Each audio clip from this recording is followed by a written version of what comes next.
pessoal. Estamos aqui para uma só conversa boa. E a conversa boa de hoje vai ser para lá de boa. Vai ser uma ótima conversa. Eu estou recebendo aqui a doutora Elaine Guedes, minha amiga, a gente já trabalhou junto. Ela é jornalista, formada em jornalismo, mas agora ela é doutora Elaine Guedes, formada em Direito e atuando numa área que eu adoro, que me especializei, que é o direito do consumidor. Oi, Elaine, um prazer tão Oi, grande Lu. te receber aqui. Você não queira saber como eu estou feliz de ter você aqui. Eu é que estou feliz pelo convite, por revê-la. Sempre muito gostoso te ver, né, Ai, Lu? que coisa boa ter você aqui. Nossa, Né, assim, independente de quando não é aqui, que seja numa boa mesa para a gente se divertir com os nossos amigos, tomar um bom vinho, né, Lu? que gostoso, É né? uma delícia, né? Elaine, eu sei um pouco da sua vida, mas quem está vendo a gente não conhece você, né? Aliás, muita gente conhece. Parece que não, mas muita gente conhece a Elaine, que a Elaine tem muita história. Você começou como jornalista. E como é que Sim. começou aí, que foi esse caminho até chegar a ser doutora Elaine, advogada, defensora dos direitos do consumidor? Eu acho que eu fui trilhando no jornalismo. Primeiro eu trabalhei na Rádio CBN, Globo CBN com a Lu, né? Foi meu primeiro trabalho ali, foi o primeiro contato com o direito do consumidor, foi justamente quando você trabalhava na Rádio Globo CBN, né, Lu? E eu fui vendo a importância dessa matéria para todos nós brasileiros, para todo mundo. Não tem ninguém nesse país que não seja consumidor. Você nasceu consumidor. Bom, se a gente já levanta e dorme consumindo, né? Exato, né? Desde a chupeta, da fralda, até a fralda geriátrica, até o medicamento, somos todos consumidores o dia inteiro, né? Não tem nada que a gente não consuma, um bem que você compre, que não tenha ali um direito seu e um direito da empresa, né? E eu fui vivenciando, na década de 1996, mais ou menos, eu trabalhei no Jornal Diário do Comércio e Indústria, no DCI, e era justamente na época, na parte de economia e negócios, né?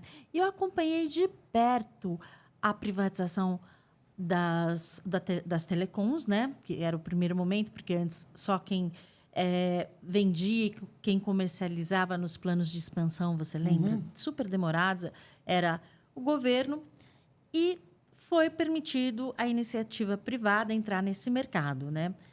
Tem um lado bom e tem um lado ruim, né? Eu acho que na parte da telefonia, a gente viu muitas vantagens, né? Mas as tarifas aumentaram bastante também, né? Nem dizer que todos os consumidores têm acesso à internet, não é verdade. Dizer que todos os consumidores podem conversar amplamente, também não é verdade, porque a gente tem muitos Muitas casos limitações, né? muitas limitações do serviço e também de bolso, né? Ficou caro, ficou caro. Aí a divisão foi mais financeira. Outro ponto que a gente viu na parte das concessões é que a gente tem, em alguns casos, que saiu o monopólio público, mas começou o monopólio privado. E o consumidor não tem para onde correr, que é o caso, por exemplo, da Enel em São Paulo, né?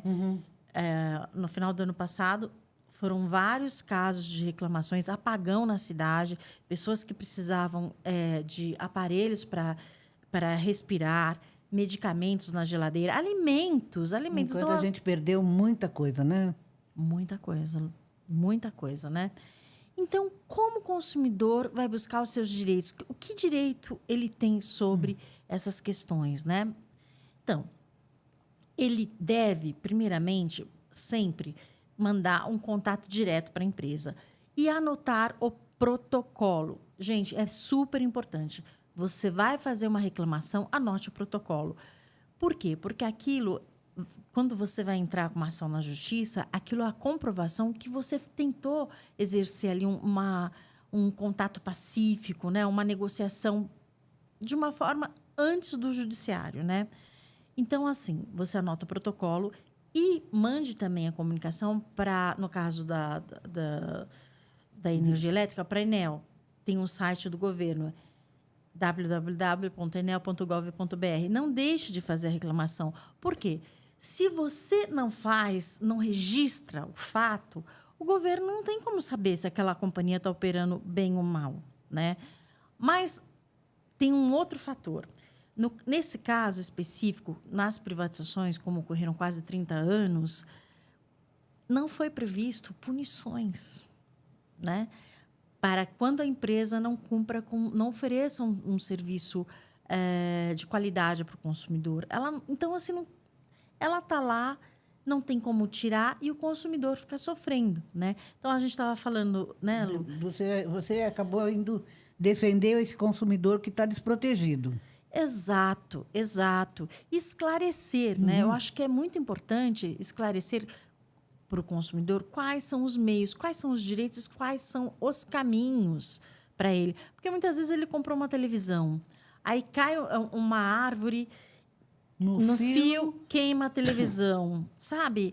E aí reclama para quem? Reclama para quem, exato. Então, assim, nesses casos, a prefeitura tem o dever, né, de manter essas árvores, de olhar para essa parte, mas a empresa, que é a responsável pelo fornecimento, ela também tem o dever de manter a fiação, de estar em contato, né? Então, o consumidor está ali, está pagando.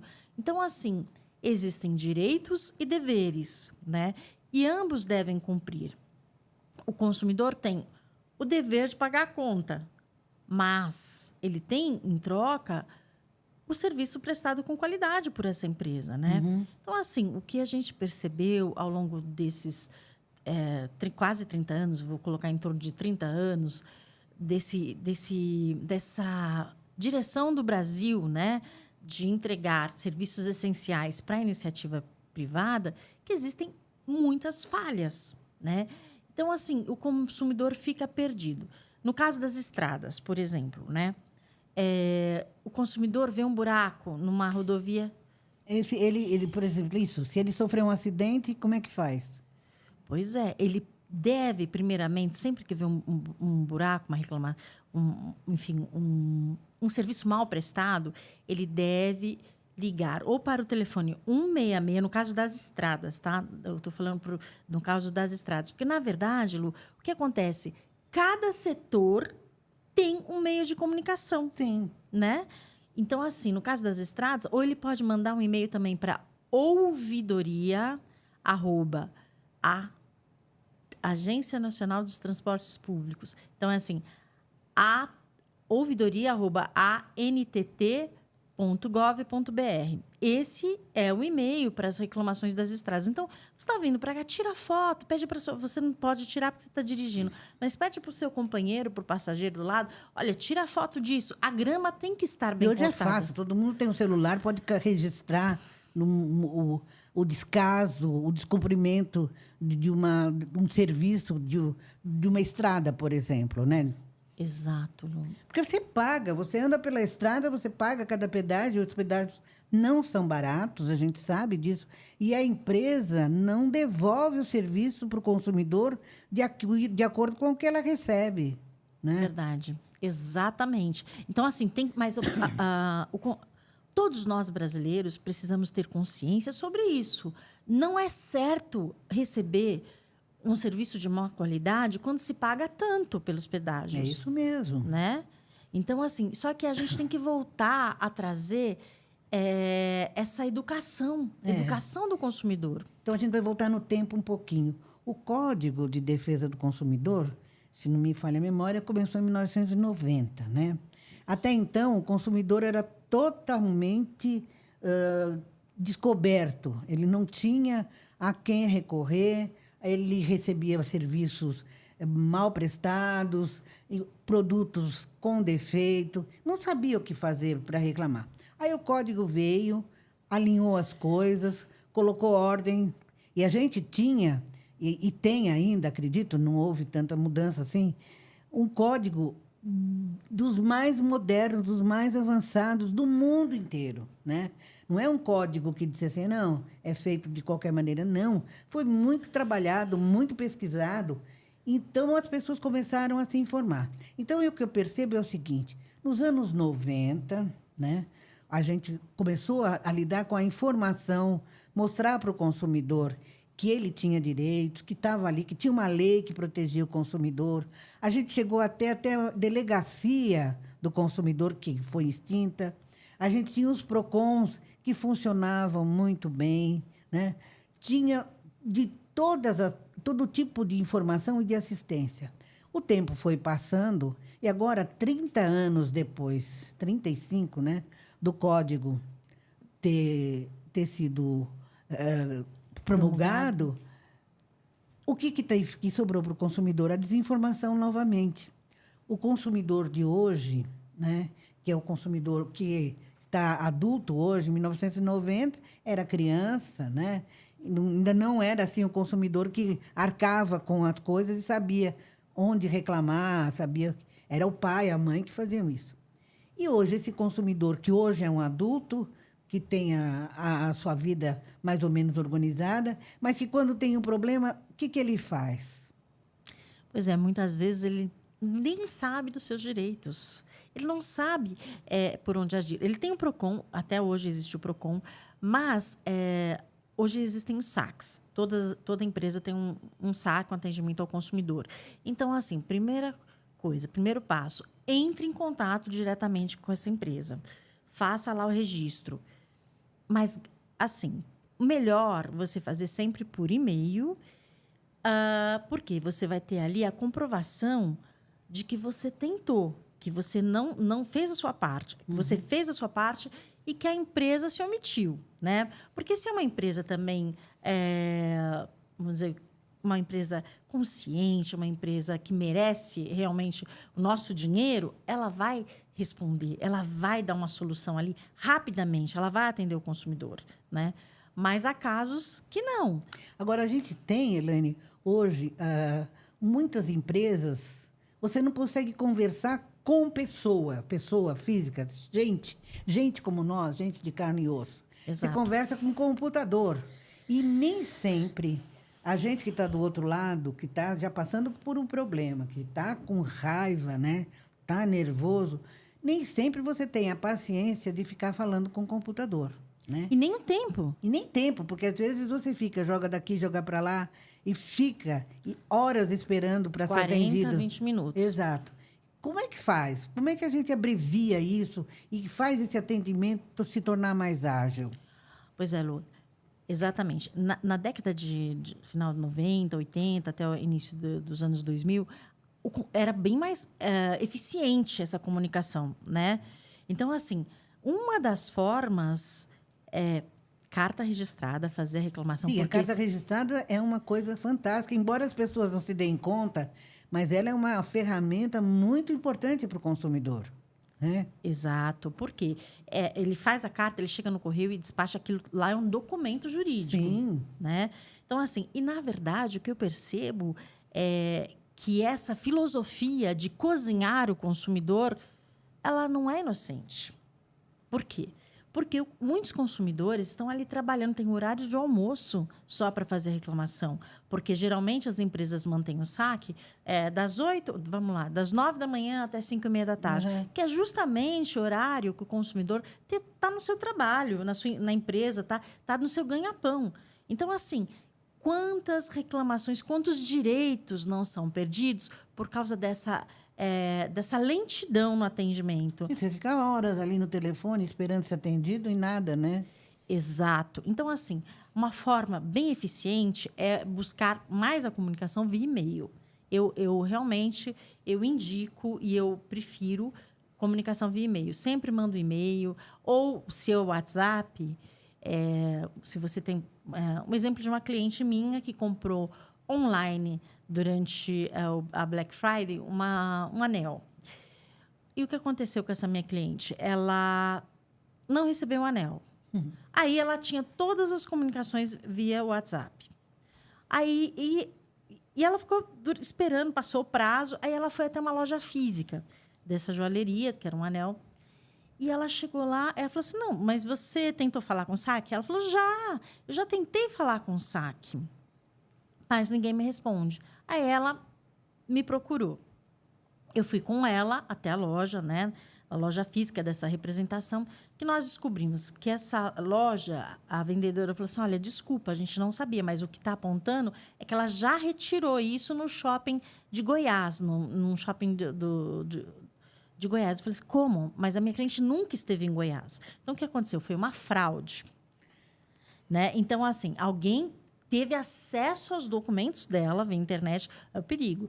Foi até a loja, retirou esse anel e tinha dado baixa. E ela nunca recebeu, ela pagou pelo anel. E a empresa até hoje não entrou, não restituiu o dinheiro. Então, a gente tinha toda a documentação, a gente entrou com processo, porque estava tudo registrado. Então, ela tirou a foto das mensagens do WhatsApp. Então, assim, a documentação é fundamental. Porque essa empresa, ela teve uma fraude interna, vazou dados, que aí você tem também a Lei Geral de Proteção de Dados. Quer dizer, nós até que ponto estamos seguros na internet? Não é terra segura. Você tocou num ponto que eu acho assim, de uma necessidade, de uma importância muito grande. As fraudes. Hoje em dia, todo mundo está sujeito a qualquer momento ser vítima de fraude, ser vítima de golpe. E por mais que se oriente, por mais que tenha vídeos na internet orientando as pessoas como são feitos os golpes, sempre tem alguém que acaba caindo, né? Golpe é uma coisa absurda. Com relação aos dados, isso que eu acho... Como é que essa lei de proteção aos dados funciona? Porque qualquer pessoa, de repente, você recebe um telefonema... E o pessoal é muito habilidoso, o pessoal que frauda, né? Os bandidos são habilidosos, eles têm uma criatividade tão grande e falam com você com uma segurança que você tem certeza que você está falando com a empresa honesta, né? Com a empresa que tem credibilidade. E não é. Como é que esses seus dados chegam? Quando que se vai conseguir efetivamente combater essas fraudes com relação à preservação dos dados? Recentemente, teve até um vazamento de dados da Serasa, que é uma empresa super conceituosa, né? Então, o melhor é você não passar informações, tá?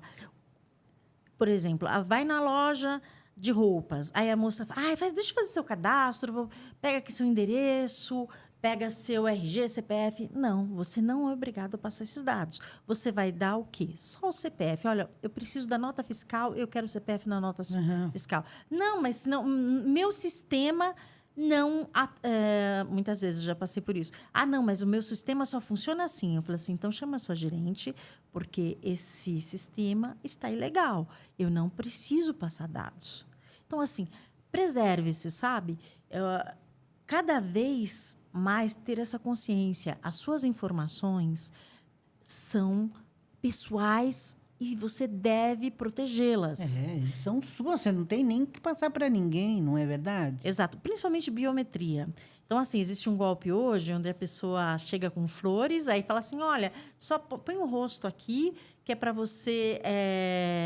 para dizer que você... Identificar a compra, o recebimento. Não coloque. Não deixem tirar fotos suas. Não coloque imagens em redes sociais. Evite, guarde seus dados. Redes sociais, elas... podem estar, você não sabe para quem você está se expondo ali, né? Exato. Então, assim, por exemplo, tem muitos casos onde você coloca imagens de crianças e você não sabe o que vai ser feito daquela imagem. Então, assim, não coloque a imagem do teu filho. Exato. Esse é um cuidado que tem que ter com relação às imagens. Essas crianças são lindas, bonitinhas, mas a gente, antigamente, não tinha que ficar mostrando os filhos. Você tinha um álbum, você guardava. Exato. Hoje em dia é uma exposição exagerada e acho que desnecessária, né? Concordo, Lu, concordo, né? Então, assim, só que o mais fácil, eu acho, é ter uma conduta protetiva. Proteja-se, não dê seus dados, seja desconfiado. Precisa ser desconfiado. Mesmo com relação a consumo, né? Na internet, que a gente vê... Aí é um mundo cruel, né? É um mundo que é um mundo desconhecido e, às vezes, obscuro, né? Então, assim, muitos golpes, as pessoas não têm certeza. Você compra daquela empresa que você tem conhecimento, que é uma empresa séria. Evite comprar de quem você desconhece, né? E eu acho até que a melhor escolha ainda, eu vou em loja física. Eu também acho. Eu vou em loja física. Tem muita compra pela internet. Eu não critico ninguém que faz. Eu acho que cada um sabe das suas necessidades e sabe como faz para fazer as coisas. Mas eu ainda, por tanto tempo, vendo coisas acontecerem errado, né? E de pessoas que compram e não recebem, né? Não são ressarcidas. Às vezes a empresa pede para você, chegou um produto errado, e a gente sabe que o Código de Defesa do Consumidor dá 7 dias como direito para você devolver o produto e ter o seu dinheiro de volta em compras feitas fora de estabelecimento físico. Mas as pessoas fazem isso, devolvem. Então, as empresas pedem que você devolva o produto, né? E não te devolvem o dinheiro. Depois é uma briga para esse ressarcimento, né? E quando é isso que eu quero saber? Quando é que as pessoas que sofrem problemas chegam até você? Depois de muito terem lutado, depois de terem tomado todas as providências que cabem a cada um, como é que chegam até você, Elaine? Então, exato. Mas, assim, o que é importante para que se garanta um sucesso numa ação é que eles tenham documentado os fatos. Se a pessoa não tiver seus documentos, por exemplo, a pessoa foi vítima de uma fraude, mas não guardou e-mail, não guardou nada disso, e ela sabe que tem lá algumas conversas, as empresas falam, essa conversa está sendo gravada. Mas quem sabe, quem garante que a conversa está sendo gravada? Eu vou orientar para que você tenha a sua própria gravação. Por exemplo, você pegou o celular, tá falando ali, aí você coloca no Viva Voz, tá? Uhum. Eu tive um caso, aconteceu comigo, de uma empresa de telefonia, e ele desligava. Então, assim, eu fiquei, acho que uns 2 meses, até que eu peguei um segundo celular. Então, assim, coloquei no Viva Voz, né? E comecei a gravar o diálogo. Foi muito importante. Isso serviu de prova também. Isso vale como prova? Vale, porque você tem o direito de gravar quando você fala. Você não pode gravar, não é permitido você deixar um celular aqui e deixar a Lu falando sozinha e gravar e depois pegar essa sonora e usar. Mas se eu estou conversando com a empresa, se eu estou garantindo a veracidade daquilo que eu falei, você pode gravar. Então, assim, documente. O mais importante, assim, documente os fatos, anote protocolo, faça reclamações no PROCON, faça reclamação na Anatel ou na Enel, ou, enfim, na Agência Nacional de Saúde também, os planos de saúde. Exatamente. Então, não deixe de fazer as reclamações, sabe? E anote o protocolo. E documente. Por exemplo, em uma situação de voos aéreos, né? Então, você comprou a passagem e aquela empresa atrasou o voo 3 horas, 4 horas, e você está ali num saguão de aeroporto, cansado, sem tomar banho, com fome, né? Então, o que você faz? Vai lá na tela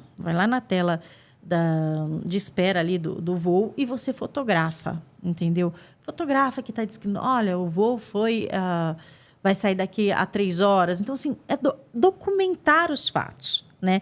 Documentando, é meio que usando a nossa experiência de jornalista. Exatamente. Né? A documentação é importantíssima, né? Para a gente ter a segurança de que a verdade está ali, dos fatos. Porque o juiz não vai saber. Se você não documentar, se você não tivesse cuidado, como é que ele vai... Aí a empresa vem também, porque a empresa vai ter bons advogados, ela vai ter bons argumentos. Então, você tem que estar preparado. Elaine, quais são hoje as causas mais comuns? O que o pessoal mais procura você para registrar queixa, para entrar com processo contra a empresa? Quais são os assuntos mais comuns? No caso que eu te falei, fraude de internet, atrasos em companhias aéreas e cancelamentos.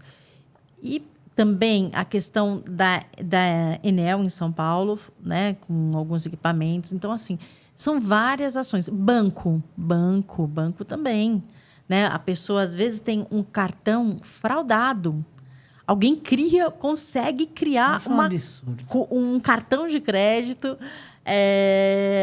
no seu nome e gastar. Você, de repente, descobre que você tem uma dívida, sendo que você não autorizou. Então, isso tudo você... aí, nesse caso, a primeira coisa é fazer um boletim de ocorrência, né? Porque não é só na esfera do Código Civil, mas também na esfera criminal. Exato. A pessoa cometeu um crime. Então, assim, se teve lesão de patrimônio e também de acesso a dados, você precisa fazer um boletim de ocorrência. Olha, eu vou te contar um caso que aconteceu com uma pessoa próxima da gente. Ligaram como se fosse do banco, dizendo que era preciso que a pessoa entrasse no site do aplicativo do banco e que fosse porque estava havendo uma movimentação estranha. Então, a pessoa tinha que entrar no aplicativo e ver lá e refazer a aplicação. Olha, vai entrar um dinheiro na sua conta, mas aí você coloca esse extrato. E a pessoa acabou levando um golpe aí de um dinheirão. Aí, na hora que foi reclamar no banco, né, porque percebeu que já tinha sido vítima de uma fraude, quando foi reclamar, o banco não quis ressarcir, né? O banco se negou, por quê? Porque a pessoa tinha entrado no aplicativo do banco com a senha dela. Então, eu digo que as pessoas, os mal intencionados, os bandidos, né? Eles têm métodos que não se sabe como. Eles chegam até o seu telefone, eles chegam com os seus dados, e você acaba caindo, porque você fala, mas quem tem meus dados é o banco apenas, né? Então, você não consegue provar se é alguém do banco, se é um fraudador, sei lá que jeito, apareceu não sei de onde, né? Só que os bancos, eles exigem de você coisas que você não tem como provar, né? Na medida em que você foi vítima de uma pessoa, como é que você vai fazer? Num caso como esse, tem jeito, não? Olha, primeira coisa a fazer. Ligou para você, disse que é de um banco, que você tem que fazer qualquer coisa que envolva dinheiro, desliga o telefone. Exatamente. Qualquer coisa que envolva você mexer na sua conta bancária, sem que você tenha tido a sua própria iniciativa, desliga o telefone. O que você vai fazer? Você vai pegar o telefone que você tem do seu banco, da sua agência, e vai ligar para a gerente. Por quê? Realmente, eu vou te falar, o sistema bancário é o mais esperto. Vamos dizer, usar essa palavra simpática. É o mais esperto. Então, assim, para o consumidor que passa por uma situação dessa, é muito difícil de ter o seu dinheiro de volta. Eu vou contar um caso de uma senhora, ela tinha mais de 80 anos, ela foi sequestrada. Levaram ela para dentro da agência do banco, no caso era o Itaú, e lá falaram que ia pegar... Eles sabiam onde estudava a neta, onde morava a filha, e falaram para ela, você saca tudo que você tem na conta agora, ou a gente vai... Ameaçou. Isso aconteceu. Os ladrões entraram na agência do banco com essa senhora. E a filha dela entrou foi na polícia, fez o boletim de ocorrência, enfim. Mas o banco se nega a ressarcir. Agora, ela entrou com processo, ela conseguiu já o direito, né? Foi provado. Não, estava dentro do banco, ela conseguiu localização, enfim, teve um trabalho bem consistente. Uhum. Mas ela conseguiu que o judiciário desse o parecer favorável, porque a mãe enfim, já tem uma certa idade. Uma pessoa vulnerável, né? Vulnerável. E olha a situação, né? Mas a efetivação do dinheiro, ela não teve ainda, porque o banco recorre, entendeu? Então, nesses casos, eu acho muito importante a gente ter essa consciência, principalmente quando a fraude é via celular ou via algum e-mail. Desliga, não atenda, não mexe naquilo. O cara vem falar que você precisa fazer uma transferência, desliga o telefone. E esse negócio do Pix agora, das pessoas estarem ligando, dizendo que colocaram um dinheiro por engano na sua conta, e quando você vai fazer a devolução, você acaba sendo vítima de um golpe aí, mas esse é o mais novo, né? É o mais novo. Esse entre muitos, né? Então, assim, o que acontece? O caminho para se protegê-lo, porque uma vez que você por iniciativa própria, pega o seu aplicativo, a sua senha e passa o dinheiro para alguém, fica muito difícil você ter esse dinheiro de volta. Perdeu, né? Perdeu. Então, assim, você pode entrar com a ação, você pode tentar, porque aí cada caso é um caso, né?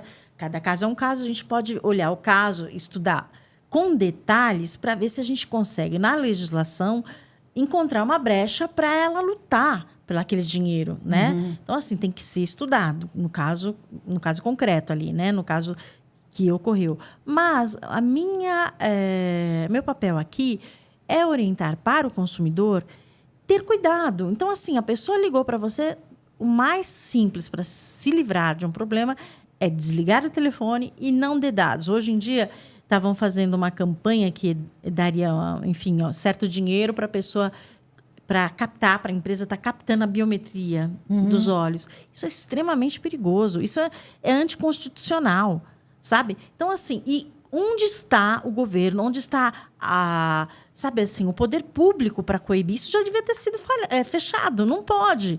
Então, assim, o que a gente está vendo é uma certa tolerância com a incompetência, eu vou dizer, né? Com a incompetência, com o serviço mal prestado, com o consumidor brasileiro. Hoje é um momento de grande vulnerabilidade para todos nós, né? Então, assim, é a informação. Você tem um livro, né, Lu? Você já falou agora do seu livro? Eu tenho um livro, escrevi um livro no ano 2000 sobre informações ao consumidor, chamava Salve Seu Bolso.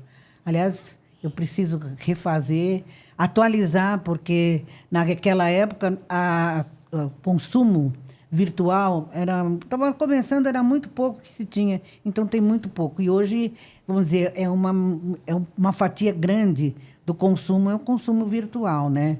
Muita coisa em tecnologia que aconteceu nesses 20 anos, né? Tem que ser atualizado, né? Falando nisso, eu acredito que não só o meu livro precisa ser atualizado, mas o código também precisa ser atualizado? Então, em muitos aspectos, poderia ser atualizado, sim. Mas eu acho que tem uma palavra que a gente está vendo que está meio difícil de alcançar, que é justiça social. O Código do Consumidor foi criado para que houvesse justiça social, para que uma empresa não tivesse mais poder que o consumidor, que é o caso que a gente estava... o exemplo clássico é Enel, em São Paulo. Né? Então, o consumidor ficou a parte sem proteção. fraca da relação de consumo, né? Isso, exatamente. Então, assim, nesse monopólio privado, o consumidor ficou sem proteção e a justiça social não ocorreu. Porque a senhora que estava lá precisando que o seu aparelho de respiração estivesse funcionando, ela não teve. Então, a pessoa que ficou presa no elevador porque faltou energia, ela sofreu. E aí, a companhia começou a usar de algumas táticas para dificultar esse acesso, né? Então, assim, a gente nunca tem que perder o foco, que é a justiça social. Então, a gente não pode o consumidor estar exposto, não pode o consumidor não ter a sua paz, né? Então, assim, tudo isso a gente está vendo que tem que essas novas, é o que você disse agora, né, novas tecnologias mudou totalmente. Então, acho que tem que sim ter uma reforma do Código de Defesa do Consumidor. Porém, o que a gente vê que nesse momento, eu não sei se o Congresso Nacional ele é tão favorável assim aos congressistas, né? Tão favorável assim a essa palavra justiça social. O que a gente está vendo aí é que muitas decisões nem são favoráveis ao consumidor. Né? Exatamente. E agora, Elaine, como é que, por exemplo, você atua na área de defesa do consumidor, mas tem qualquer caso de defesa do consumidor você pega ou tem algum caso que é mais complicado, que você tem alguma linha mais específica? Então, eu gosto de trabalhar com os direitos na área de defesa do consumidor, na área de empresas aéreas, né? E, enfim, mas eu acho que todas as áreas, sabe? E a solução dos casos é rápida? Porque antes tinha o juizado de pequenas causas, ainda existe, né? Ainda existe. Funciona. O juizado especial civil, sim, funciona. Sim, funciona. Ainda vale 20 salários mínimos, ou 40 salários mínimos. 20, né? Né? Isso. E vale muito a pena. Então, assim, o consumidor, se não tem o dinheiro, depende da causa, se não tem dinheiro para pregar um advogado, vai lá no juizado especial civil. Lá eles vão dar orientação, vai pessoalmente ao juizado especial civil. Então, ali é onde o atendimento. Hoje eles colocaram tudo eletrônico, né? A reclamação no Procon, você pede, eles pedem mais, te jogam pro. E que é um sofrimento para muitas pessoas, Exato. né? E no juizado especial civil também o atendimento é eletrônico? Não. Não, esse é pessoal. Esse é pessoal, é o melhor, né? Esse é o melhor. Então, assim, eu recomendo, sim, para o consumidor ir direto ao juizado especial civil. Se precisar de uma orientação, claro, né? A gente está aqui para isso, a gente estuda para isso. Mas eu acho que eu faço isso com muito carinho. Então, eu tenho muito interesse que a sociedade saiba dos seus direitos. Então, assim, e o juizado especial civil está lá de porta aberta, procure o mais próximo da sua residência, tire lá suas dúvidas, busque orientação. Né? Ainda acho, e acho que você concorda, né? Você é jornalista, que a gente deixa de ser jornalista, mas o jornalismo não deixa. Verdade. Não deixa a gente, vai seguindo junto. É verdade. A informação é a coisa mais importante, eu acredito, né? Sim. Um consumidor bem informado jamais vai ser lesado. Porque ele, parece que até rimou, né? Mas é verdade. Se você conhece seus direitos, você sabe exatamente aonde você pode ir, o que pode ir. Ninguém vai passar a perna.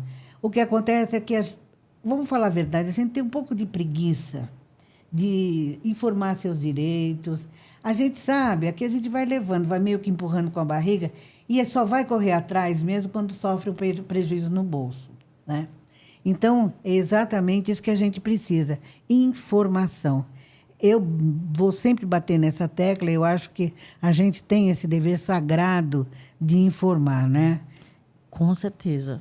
E você não perdeu esse direito de informar. Mesmo como advogado, você continua informando aos seus clientes agora, né? Com certeza, Luiz. Então, Elaine, e como é que as pessoas fazem para te procurar? Você tem escritório em São Paulo? Como é que é? Tenho. Mas você não atua só em São Paulo, vale o Brasil todo. Pode, manda um WhatsApp, né? O meu telefone é o 11 981460888. Manda um WhatsApp que a gente conversa, né? Porque hoje tudo se pode fazer online, né? Eu passo orientação, não tem problema, porque na verdade o que a gente quer é que ter um país que daqui para frente respeite os nossos filhos, a nós mesmos e os nossos filhos, né?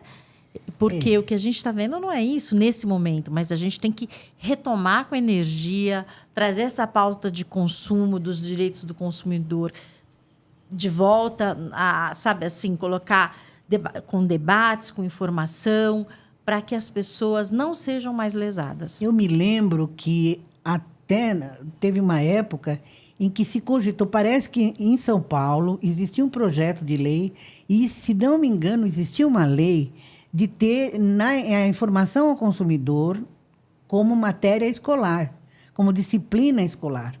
Mas isso foi deixado para trás e não se avançou nisso. Porque eu acho que você tem que orientar a criança como consumidor. Que a criança é o consumidor em potencial em tudo, né? Tem criança que decide até o carro que o pai vai comprar, a casa. A criança hoje, ela toma participação, ela participa de todas as decisões da família, né? Então, tem coisas que a criança precisa saber. E, muitas vezes, em muitos casos, eu acho que esse é um debate que precisaria ser retomado a nível de educação, de educar as crianças a saberem os seus direitos, a informar os seus pais, a falar sobre reciclagem de alimentos, saber preservação do meio ambiente. Tudo isso está inserido dentro do dentro do conceito do consumo. Não é só o direito de comprar e vender, do seu direito enquanto comprador, né? Enquanto consumidor. Mas o que você faz depois daquilo que você consumiu? Como você faz o descarte dos produtos consumidos? Verdade, Lu, porque muitas vezes o descarte, por exemplo, de baterias, de celular, de equipamentos eletrônicos é super perigoso, ele contamina o solo, passa doença grave, né? Muitas substâncias ali nos componentes de um celular, de uma bateria, ou simples, né? De uma bateria de rádio. Então, assim, a gente precisa ter essa cautela e trazer isso à tona, né? Porque você não pode só descartar a pilha direto no cesto do lixo, não é isso. E aonde a gente vê locais para você descartar a pilha que vai ser tratada de uma forma diferente, que é um lixo que contamina. É tóxico. Tóxico. Não, é um lixo tóxico, né? Então você atende qualquer pessoa que precisar de orientação, que ela não tenha ainda uma informação correta a respeito dos seus direitos, pode ligar para a Elaine, você vai bater um papo com uma pessoa amável, gostoso de bater papo, é uma pessoa muito agradável, uma criatura do bem mesmo, Obrigada, né? Lu. E que vai orientar da melhor maneira possível. Elaine, você não queira saber como foi gostoso essa nossa conversa, uma conversa para lá de boa. E eu convido você para que a gente volte a conversar novamente, um assunto também voltado ao consumidor. Vamos trazer as questões do consumidor, né? E se você tiver alguma dúvida, você que está vendo a gente aí, tiver alguma questão que você queira ter uma informação mais profunda, é só mandar um e-mail, mandar um WhatsApp. Eu encaminho para a Elaine e a gente vai trazer a Elaine aqui outra vez para mais uma conversa boa com todos nós. Muito obrigada, Elaine. Que Deus te abençoe. Agradeço muito a sua Amém. vinda aqui. Lu, eu que agradeço, que Deus te abençoe imensamente. Você sabe o quanto você é querida, o quanto eu te admiro. Na verdade, assim, a raiz, né, um pouco da raiz vem da Lu, né? Eu fui para o direito fazer a defesa do consumidor, mas foi na nossa experiência ali na rádio, enfim. E algo tão bom para o Brasil, então que retomamos. Tá. Muito obrigada. E até a próxima, se Deus quiser.